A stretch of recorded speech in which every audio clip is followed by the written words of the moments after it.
Hi, I'm Pete Muscanelli. Recycling universal waste can be expensive and a difficult task if not properly packaged and stored. This presentation will help you better manage, package, and store your universal waste. The universal waste we'll cover includes fluorescent bulbs, CFLs, HIDs, and batteries. Let's look at what tools are needed to manage universal waste. The most important tool is a standard operating procedure, or SOP. It's the first place to start. With SOPs in place, employees are better able to handle universal waste correctly. The SOP should include all necessary company information for employees to perform their job safely and efficiently.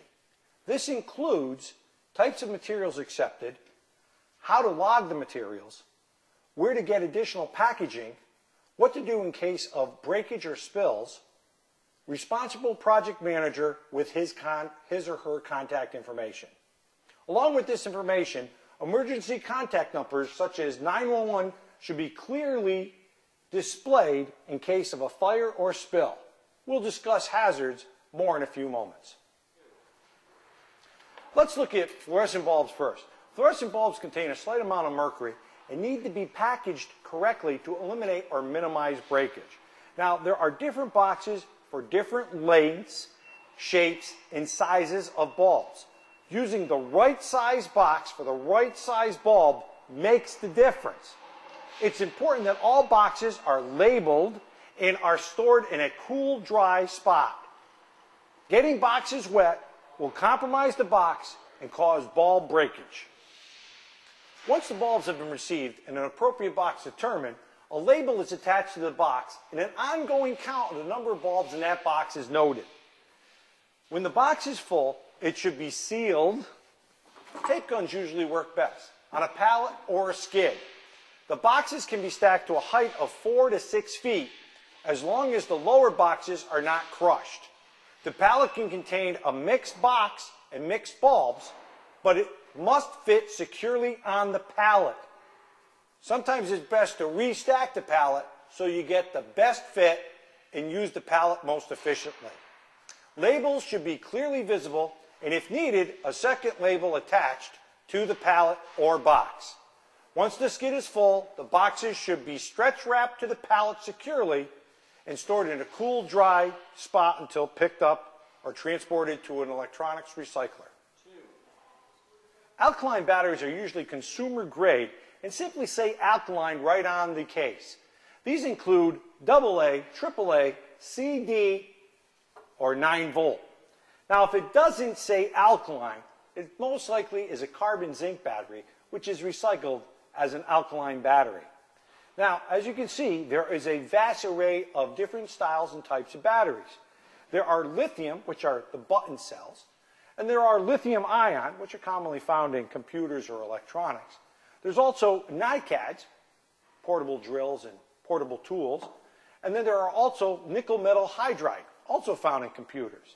And lastly, lead acid. Now, people most commonly know these from cars, but they're also used in a lot of household and electronic and electrical appliances. Lead acid batteries will have a PB on them. If there is no identifier on a battery, it is best to keep it separate in a plastic bag. Make sure that you take the time to look at the battery. Let's take one quick recap to show some of the common battery types. Now, we know there are alkaline, we know that there are NiCads, we know that there are lithium, or the small button cells. We also know that there are lithium ion, we also know lead acid, and lastly, we have our nickel metal hydride. Taking a few moments to identify the information on them will save you a lot of time and help you keep them separate. Now that we've identified batteries, we'll now discuss the necessary steps for the proper packaging, storage, and transportation of them. But first, let's talk safety. Whenever you handle batteries, the following personal protective equipment should be worn: goggles or safety glasses, gloves, rubber or work style, an apron to cover your street clothes or your work clothes. These are polyethylene aprons. You can buy them by the box and then easily be able to dispose of them if they get spilled on. In addition to the following safety equipment, you should have easy access to an eye wash station, baking soda, electrical tape, a spill kit, and an ABC fire extinguisher. Please make sure it's been recently serviced. Now, after handling universal waste, always take the moment to wash your hands thoroughly. Now let's look at the process. Before a battery is placed in a storage container or on a pallet, it is important to securely tape the terminals to prevent a discharge. A shorted battery can pose a serious fire hazard. Taping terminals will help prevent this. Now, if they're small batteries, a single plastic handy bag can be used for each individual cell.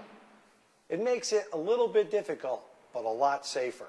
Now, when you're taping the battery terminals, it's a little electrical tape right over the terminals will help you make sure that your battery storage area is going to be stored correctly and in a safe manner. The battery should be visually inspected for leakage. If none is found, it can be now placed in the storage container or stacked on a pallet. Batteries are considered universal waste, and as such, your battery container should have a universal waste sticker attached with the contents, start date, and shipper address. Never store batteries longer than a year, and it should be recycled as soon as possible. Batteries should be stored in a cool, dry, and well-ventilated area, no longer than 12 months. Now, there are hazards with handling universal waste. The hazards for CFLs and fluorescent bulbs is breakage. Breakage causes a small amount of mercury to become airborne. If a bulb breaks, never vacuum the breakage. Instead, ventilate the area for about 15 minutes. Sweep up the debris, place in a plastic bag at the site of breakage, and put out with the other trash. The best defense? Minimize breakage. Batteries present a different hazard. If batteries are mixed together and their terminals not taped, terminals can short out, spark, and cause a fire. Terminals must be taped. Also, certain batteries off-gas or smell. This is why they should be stored in a cool, dry, and well-ventilated location. If the smell is strong or pungent, the batteries may be leaking, and the storage container should be inspected. If lead-acid batteries leak, they can be neutralized with baking soda and sealed with silicone caulk. Other leaking batteries can be placed in plastic bags or sealed with electrical tape. Let's recap the labeling procedure for the universal waste and the highlights of this presentation. Universal waste label must be completed and attached to each box with bulbs or the battery containers. Be sure to include the contents, the start date, and the shipper address. This information is required and can help eliminate enforcement procedures.